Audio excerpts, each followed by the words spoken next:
దుష్టుడు నిన్ను చూస్తూనే ఉంటాడు. దుష్టుడు నిన్ను మృంగివేయటానికి ప్రయత్నం చేస్తూనే ఉంటాడు.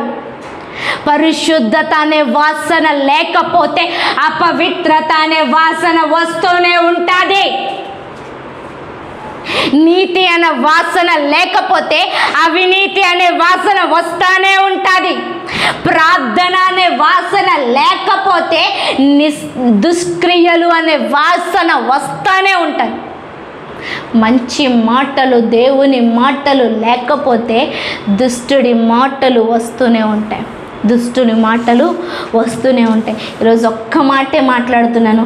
నీవు పూసుకొని పరిమళ తైలము సువాసన గలది, నీ పేరు పోయబడిన పరిమళ తైలముతో సమానము. నీ పేరు పోయబడిన పరిమళ తైలముతో సమానము. పరిమళ తైలముతో సమానం. ఒక్కసారి యేసయ్య పేరు తలుచుకోండి. నీ కష్టంలో ఉన్నప్పుడు నీ గుండె ధైర్యం వస్తుంది. బాగా నొప్పి, బాధ, అనారోగ్యం ఉన్నప్పుడు యేసయ్య పేరు తలుచుకోండి, నీకు స్వస్థత వస్తుంది. నువ్వు నలిగిపోతున్నప్పుడు, కృంగిపోతున్నప్పుడు యేసయ్య పేరు తలుచుకోండి, నీకు ఒక ఆదరణ వస్తుంది. నీకు ఇంకా ఏమి కనిపించట్లేదు, మార్గం, ఇంకా జీవితం మొత్తం శూన్యంగా ఉంది, ఒక్కసారి యేసయ్య పేరు తలుచుకోండి, నీకు ధైర్యం కలుగుతుంది. నీకు ధైర్యం కలుగుతుంది.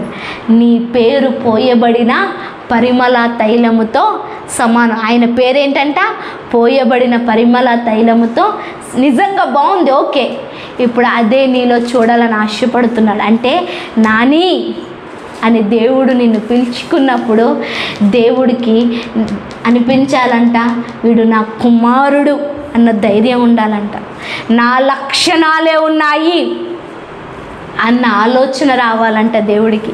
నీ పేరు తలుచుకోగానే దేవుడికి నా చిత్తాన్ని నెరవేర్చి నా బిడ్డ అన్న ఒక కాలర్ ఎగరేసుకునేలాగా ఉండాలంట.